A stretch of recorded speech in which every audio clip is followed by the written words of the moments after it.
Welcome to this Google Plus Hangout. I'm delighted to say I've been joined by Petr Cech, who we'll be speaking to momentarily. But here we are at the Cobham training ground down here in Surrey in England. We today are joined by Alexander, Andrew, Lewis, Michael and Nicholas. All of you I know have questions for Petr. First of all, Petr, thank you for joining us. I know it's a busy schedule for yourself. You've come to us straight off the back of training. How are you? Yeah, I'm fine.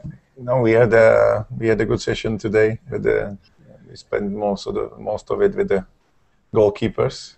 It was my part of the session because I played the game against North Zealand. So today I had it a bit shorter than Ross and Hilario with Jamal.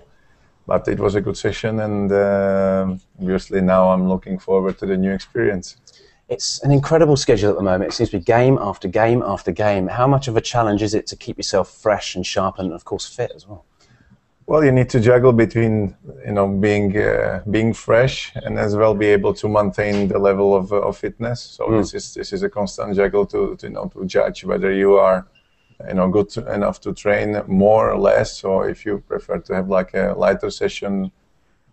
But I think in terms of that, Christoph is very good because he knows he has all the preparation prepared, and he knows when to get less, get more, and because it's prepared for a long time ahead, then you know exactly what you can get and what day, and it's a good way because everybody needs to work different way. I'm playing the game. The guys who are not playing, they need to do something more. So to put it together is not that easy, and I'm glad we have it prepared and it's working. As a fan, I could talk to you for hours on end, I know, but I know a lot of the guys here have questions. Alexander, if we can start with yourself. Alexander from Ghana. The floor is yours. Here's Petr Cech. What would you like to ask him? Hello, Peter. Hi. Nice to finally meet you. My first question is, how did you feel lifting the Champions League on your birthday for the first time? Well, I think it was something that I couldn't ask for anything more, really, and when going to Munich, I said to the guys, the best birthday present ever, it would be that cup, and I don't need a cake, I don't need anything else. Give me the cup. Just make sure that we get a cup, and it will be the best birthday present. So, going there, having a great game, winning the cup. It was something absolutely amazing, and I think I will always remember the 30th birthday, like really special ones. So that was fantastic. It really was an incredible night. Tell us, if you can, what went through your mind when you saw Didier's penalty hit the back of the net? Well, I can't, it's something, if you don't live and in that moment on the page, it's difficult to describe how strong emotions you can get, because we've won so many things, and most of the time you celebrate, you know exactly what's going on, but the moment I saw the ball going in, I have like a blank out for 30 seconds. Is a complete blank out. I just remember I was hugging in, we were both like screaming, and that was it, for such a long time. And I didn't expect that from myself, to be fair, because as I said, we won cups, we won finals, and there were big games, and you have a lot of joy and emotions, but it was really special. I don't think I'll say quite what I said when that penalty hit the back of that. I don't think it's fit for broadcast. Alexander, thanks so much for your question. Next up, let's come to Andrew. What have you got to say to Petr Cech? Hi, Petr. Nice to meet you. Hi. Hey, so we're top of the Premier League right now, 16 points. What do you believe is the key to staying at the top? Ooh, good question. I think that the key will be to maintain the level of performances. This is one thing, and that for many reasons, if we can stay fit, if we can stay fit, that the manager has always the full selection for the games. Because with a lot of games, you can't play every game. It's impossible because we play every 3 days, and this league is very challenging. Plus, you play the Champions League and the domestic cups, and we would like to, win everything. So that's it means we will play a lot of games. So we need to spread that in as many as players we can. That's why it's good that we have a large squad with the really quality players that anybody can fit in and play. And if you can stay fit, obviously it will be our advantage, because then you can use a whole squad and you can maintain some energy for the next games, and I think that will be the key. Andrew, thanks very much. Great question. Next we'll come to Lewis here in England. What have you got to ask Petr Cech? Hi, Petr. I was just wondering, even after your head injury, you still remained one of the best goalkeepers in the world, but would you say it changed your game in any sort of way? I think the injury never changed my game, because I play always the same. The passion stayed the same. The way I'm playing, I never changed. And I think I improved since, because with the experience I've got now, obviously I became a more complete player than I used to be in 2004 or 5. And you know, it never changed. The only thing which changed is that I need to play with the helmet, and I needed to adjust to that in terms of feeling, because you can hear slightly differently when you have the helmet on or not, because my ears are covered.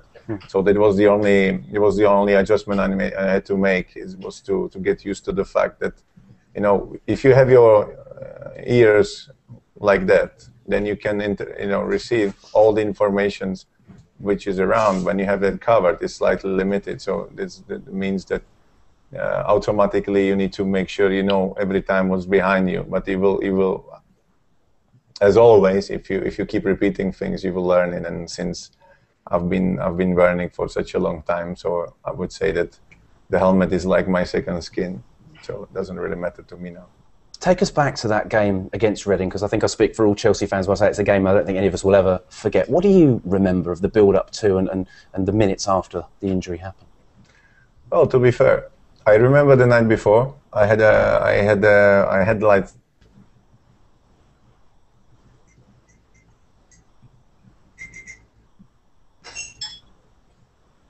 I remember I was having massage the night before.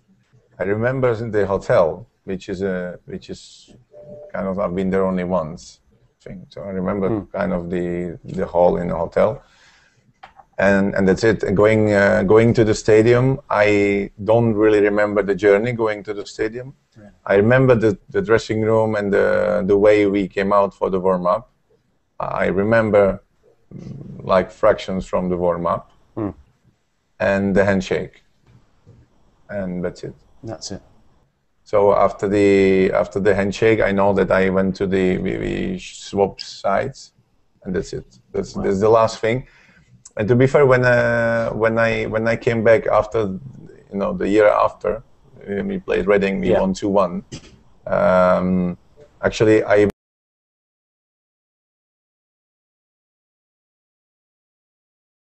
was real in the stadium, so in the gaps. It was maybe it was a kind of like a confusion with another stadium, whatever, because you spend so much time going in stadiums in different countries, different stadiums. So it was not really that what I thought I remembered. So I actually remember even less from the day. So, but clearly, last clear thing I remember, which is real, was the handshake, and then running to the goal. That's it. Scary. Fascinating stuff. Lewis, thanks so much for your question. Next up, we speak to Michael in Austria. Hello, Peter. It's Michael from Austria. Hi. One question I have for you. Which was the best save of your career, or the most important one? Ooh. Wow. I think it's very hard to say, because you can, we are now back on the Champions League final. You can say that penalty save in the extra time could have been the one. That's for sure. But then if you take any other save out, if the score changed before, if you take any save out of the Barcelona game or Benfica games, where if you take the save out and the goal goes in, maybe you would never play the final. So this is always a very hard question. I can't. If somebody asks me about the best game of my life, I can't even pick up one, because for many reasons. Sometimes you have a great game in terms of you make 50 saves, and I don't know if you remember, Alexander. We played the Czech Republic played Ghana in 2006 World Cup. I remember. Game. I remember. And you had like 17 chances, so I must have made like 15 saves. Yeah, we lost 2-0. ACM was keen on scoring you that day. Yeah. and it took them like 20 chances to score, Wow. 2 goals. And in a way, you can say it was a fantastic game because you made 15 big saves. But in the other way, sometimes you play a game where you do everything perfect. No matter you don't make really saves, but where you know that everything you've done during the game was absolutely perfect in terms of timing, quality, precision. So it's, for me, there is many aspects how to judge the game, but obviously the most pleasant ones are those when you play those finals and you win them in the end. This is those who you will always remember the most because it gives you the trophy. You touched on a really interesting point there as well. I think concentration is key, I guess, especially for a goalkeeper. There are games where maybe you don't have too much to do, but you've got to have your wits about you. I mean, think about the Arsenal game, for example. 2 crucial saves from Giroud, Podolski, and then one again against Nordsjælland midweek. So how important is concentration? Well, I think it's a crucial part of the goalkeeping, because if you are not, or even in a professional sport, if you are not in the game, if you're not ready for the situation which comes on the pitch, then you have a big chance that you miss a big opportunity to score, or you made a mistake, or you just if you don't miss that extra little bit, you can win the games, and this is the key, because for 80 minutes at Nordsjælland I had not much to do, and then suddenly you have a big chance, and Arsenal was more or less the same story. So that's about being prepared on every single second of the game to make the crucial intervention. And it doesn't matter if you goalkeeper and any player, if you're not into the game and concentrated, you risk the fact that you're not going to play well. Thanks, Michael. Great question once again. We go to Sweden now and speak to Nicholas. Hi, Peter. Hi. Chelsea is a very multinational team, a lot of cultural diversity. So do you ever find communication to be an issue with language barriers and whatnot? Well, it's a great question, because normally you speak English, which is the main language in the dressing room, and the main language, and any tactical preparation and everything is in English. But obviously you have players who comes, they are new at the club, they come from a different country, different culture, and some of them, they don't speak English. So then there is a question of understanding each other on the pitch, which, you have like a simple language, just to say, so simple words, which everybody needs to learn from the start, like leave, pass, or man on, and stuff like that people clearly know what to do. And because we are such a multicultural dressing room, you have the other people speaking the other people's language, so you can always find a help. And there is always a big help between the players, where somebody new is coming, then that some people speak Spanish, some people don't, some people speak French or English or the other language. So you will always find somebody who can help the initial new player to settle quickly, and obviously to gain some time before they learn English. But I speak few of the languages, so sometimes what was happening on the pitch, that I'm talking to the people on the pitch in their native language, that there is no problem that they wouldn't understand me. So actually then some of the guys in English or Brazilian, I try to speak in their language that they know. And for example, to Eden, normally I shout in French that he knows, that there is no confusion about anything. So that's how I operate, and obviously it gives me time, an advantage, before they learn the English words properly. Petr's been very modest here. Tell us just how many languages you do speak. Well, obviously I speak English, as you can know. You can hear me. I've learned German at school, so I speak German. I speak French because I used to play in France, and I learned French. And I speak Spanish, actually, because I learned myself. So basically, I can, with 8 years, I've been playing with the Portuguese players. So now a lot of words from Portuguese. It is very similar, so it's not really a problem. So actually, I can kind of speak with everybody, which gives me a huge help on the pitch. Because as I said, if you have somebody who doesn't understand English yet, when you come to the new club, it's hard. Or even if you learn a few words at the start, automatically in the heat of the moment on the pitch, it's sometimes people forget, can get confused. So if you hear it in your native language, everybody understands it, and I don't have really problem to say the instructions in a different language, which is great. Only problem I have now is when I go back to play with the national team, because first 3 days before I remembered, the Czech words is terrible, because whole month you're shouting instructions in English and different language, and then suddenly you come and you say, oh, Czech. But sometimes it comes to me, it comes to me during the game with the national team that I suddenly start shouting away or time, But is a better way of, this is not really an issue, but it's always better if you do understand each other on the pitch with no hesitations, and that's why I take advantage of the language skills at the moment. Fascinating stuff. Let's go back to Alexander in Ghana. Alexander, do you have another question for Petr? Peter, when do you wish to retire from football? Sorry? Not yet. Well, I think, we only live once. And I think, when I was a boy, I always dreamed to become a professional footballer. So basically, my dream come through. And now, if you look at it, it's something I really enjoy. I still enjoy playing the games, big matches, and the atmosphere and everything around.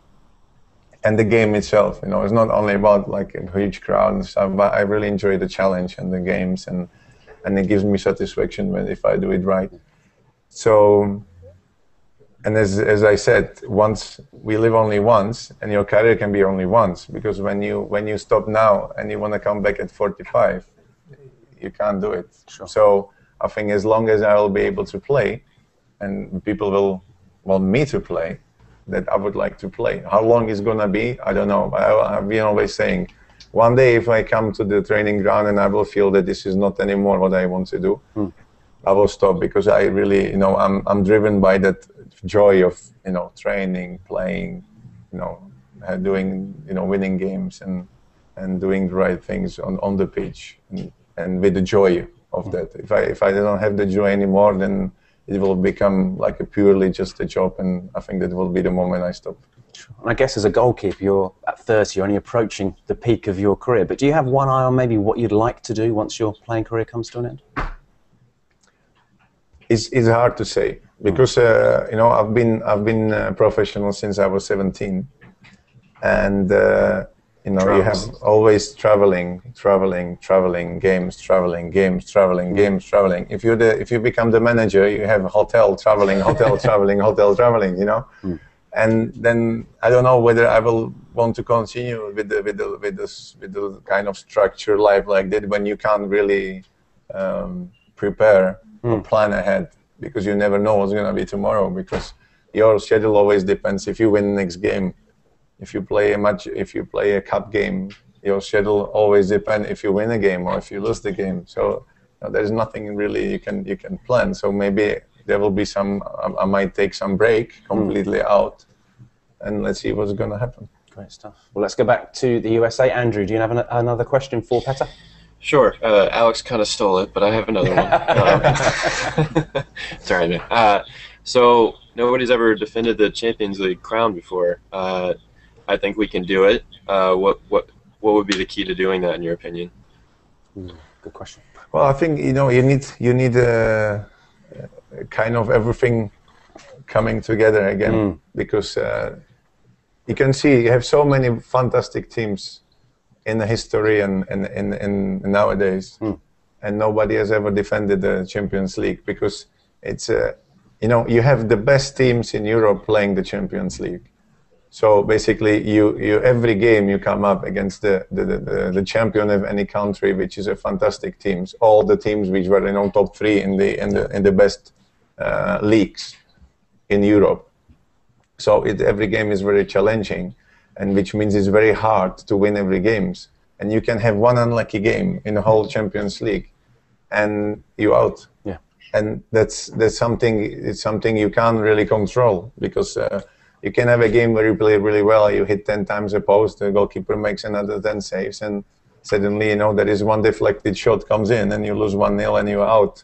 And this is a big element in the Champions League as well, that if you don't have luck, you will hardly win it, because I said one unlucky game can send you out. But on the other hand, if you really play well, if you really have the team with a strong character and to overcome difficult situations, as we shown last season, then you maybe gain a little bit of luck, but you deserve that little bit of extra luck, and you can win things. So this season, obviously, the performances will be the key, and as well to do the right things, that you can get a little bit of extra from somewhere. I guess it's a bit of a cliche, but we've seen this week, I guess, more than most in Nordsjælland, that there are no easy games in the Champions League. No, Champions League is a Champions League. And if you play any champion of any country, it's going to be difficult. And let's not forget that those teams are playing, the pre-rounds. So basically, if they reach the last round, or they reach the group stage, obviously it means they have the quality to eliminate the other teams, and they come with confidence, and they have nothing to lose. And they have quality, and they have nothing to lose. So in a way, if you play a European champion and you are some team who play the Champions League for the first time, nobody really expects you to win. So that you come in and you say, okay, let's have a go.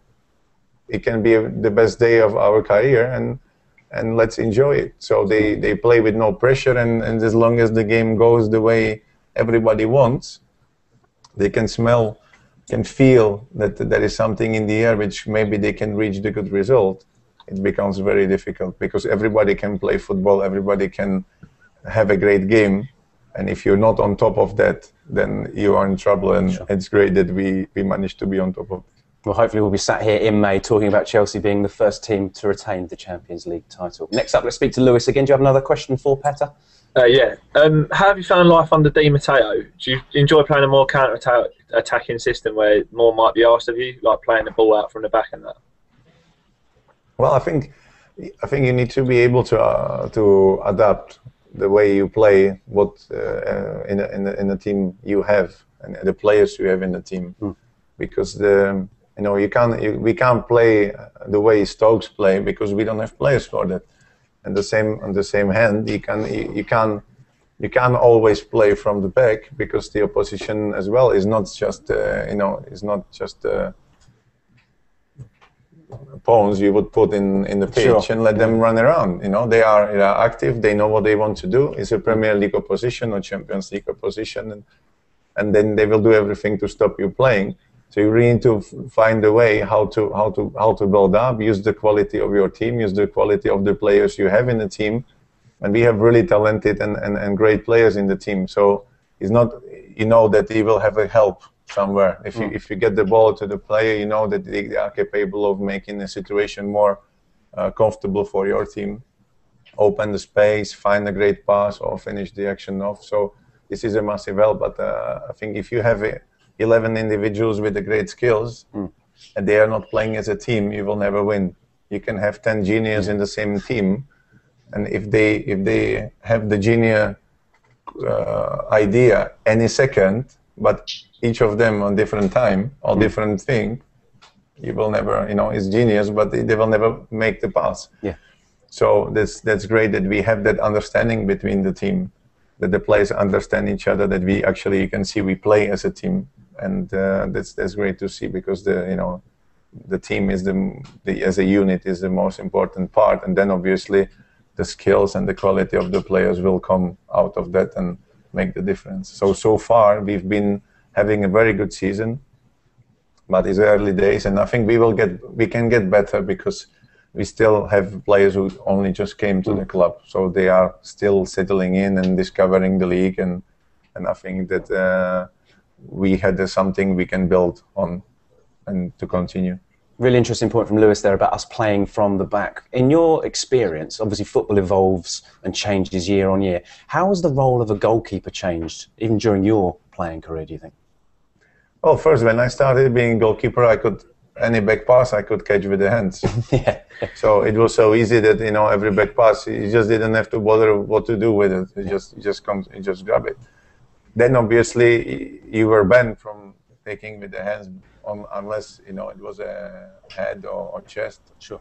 But then you realize that a lot of people just came with the idea, okay, I get back the ball and I kick it as far as I can. But in a way, you don't want that from your defenders. Why to lose possession if you can be constructive? So in the end, the role of the goalkeeper changed into that. You are basically a player with the advantage of using your hands. So that's basically you becoming important in the goal. But I think more and more you're becoming important into the build-up. You're becoming important into general play, because if your team is under pressure, you are the spare man. And obviously you can kick it anywhere you want, but if you can use both feet and find the pass, it's even better, because you keep the possession of the ball and you can be constructive, and people can use you as an extra element to build up the attack. So I think this is the evolution of the goalkeeper role. You're not only about, you know, to be in the goal, and if you really want to take it far, you basically are like another extra central defender with the possibility of catching the ball with the hands. Great stuff, Lewis. Hope that answers your question. Let's go back out to Austria and speak to Michael again. Michael, do you have another question for Petr? One question from the past, or to the past. Last Champions League season, you were kind of lucky. Media, right? I personally don't think so. I think it was well deserved. But did you really think now it's over in any time? For example, Barcelona 2-0 behind, or Müller scoring just before the final whistle? Well, I think you can have a bit of luck, but it takes you 13 games to win a Champions League. Yeah. So you can't have luck in 13 games. Yeah. It's impossible. So you need to win. You know, you might be lucky in one occasion, but then obviously you need to win the games. You know, you need to search for it, and you need to be better than the opposition. And it's true that we did everything what we could to achieve our goal. Yeah. And you know, when we go back to Barcelona, I think the moment they scored 2-0, us down to 10 men, I think most of the people in the world would think, the last place I would love to be is in the Chelsea goal, because it looked like a second half it could be an absolute massacre.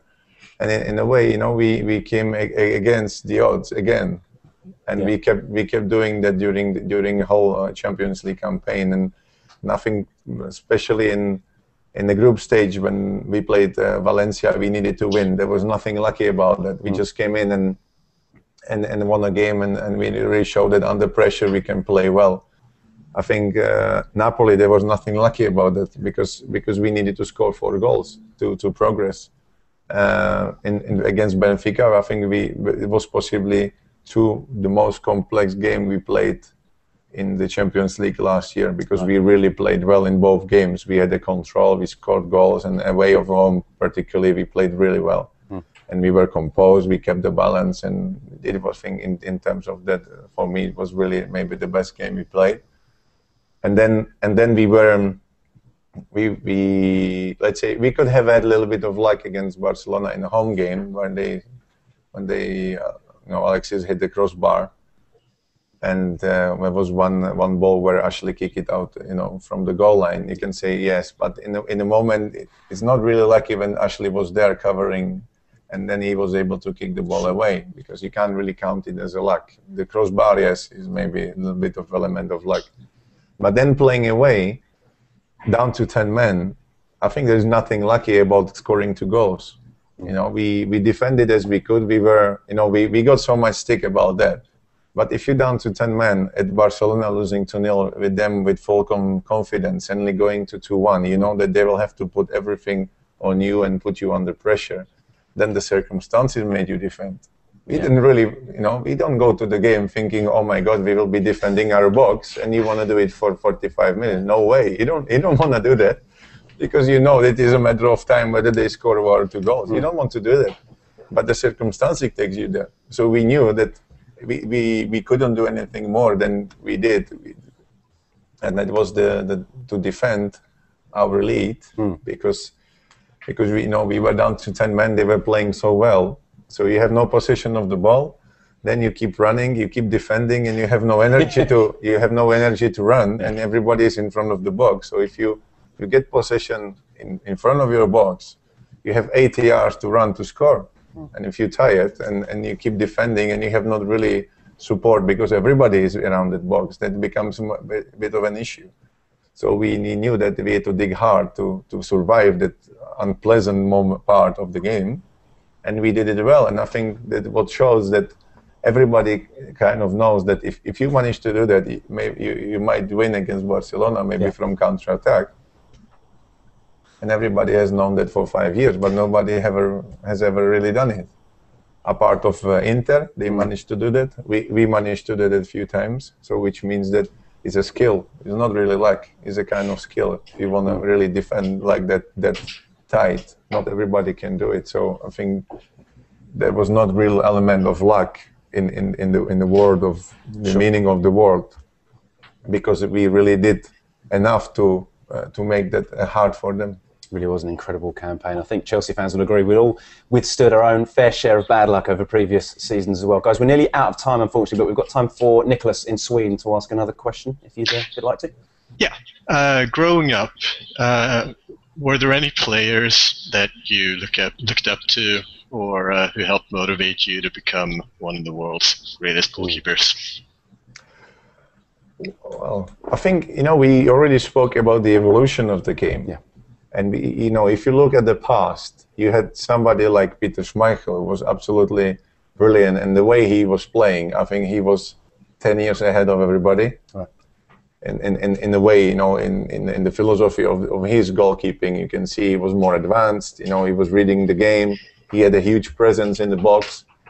So he was one of the examples. Then you look back and you look at Buffon.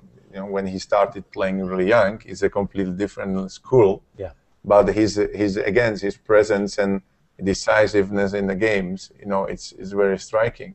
And then you have like Oliver Kahn, somebody who is completely different kind of goalkeeper, but there's a big character. And then you come to the point where you come to Van der Sar. And this is where the evolution really of the goalkeeper started with Ajax. It was the first time you see, okay, that they are playing with him like it was an extra defender. Yeah. Every time back pass, he was starting the game with left foot, right foot. And then you realize thinking, oh, this is the way it could go. Because, maybe more people would like to do that. And if I can play with both feet, if I can do this, I can do that, then is a great skill. So I was looking at around, the group of, let's say, the best goalkeepers in at that time, and try to get the best out of each of them. And that was what gave me really, the motivation to work on things separately, because, I like to see, okay, if this guy can do it, surely I can do it. If I train enough and if I do it well, then obviously I will be able to learn it and to progress in my playing. So this was my aim. And I think when Casillas started playing for Real Madrid, he was 17. Yeah. He's only 1 year older than me at the time. So I was 16, and I'm thinking, wow, look, he's playing at the age of 18 for Real Madrid. So you can see that even the age, after Buffon, you realize as well, he started when he was 18. You think that suddenly people started seeing that and realizing that the age is not really a limit for the keeper. If you have the quality and if you really work hard and well, you fit in, then it's about how you maintain and control, your emotions and how you maintain the pressure. Because being a goalkeeper is a huge pressure on your shoulders every time. especially when you're young, is difficult sometimes. But you can see that they were the examples, they could do it. So for me, it was a clear sign, like, okay, if he can do it, I can do it. It's not a big issue. And that's then in that moment I was thinking, okay, let's be fast. Let's try to reach the first league in my country in the same age as they did it in their country. And in the end, at the age of 17, I was playing, so it was great. Incredible stuff. What a career it's been so far. Guys, unfortunately, we're now out of time. I'm sure you'd agree we could sit and listen to Petr talk for hours on end, but unfortunately, he does have a game to prepare for against Norwich at the weekend. I'd like to say a special thank you to the guys who submitted their questions today. So thank you to Alexander, Andrew, Lewis, Michael, and Nicholas. And thanks again to everybody today for logging in and watching this live. And a special thank you to, of course, Petr Cech for joining us this afternoon. Thank you, Petr. Thank you very much. Thank you very much. Guys, take care. All the best. Thank you. Thanks, everybody, and hope to see you next time. All right, bye. Thank you, Peter. Take care. Bye. Bye. Thank you. Wishing you the best in the Norwich game.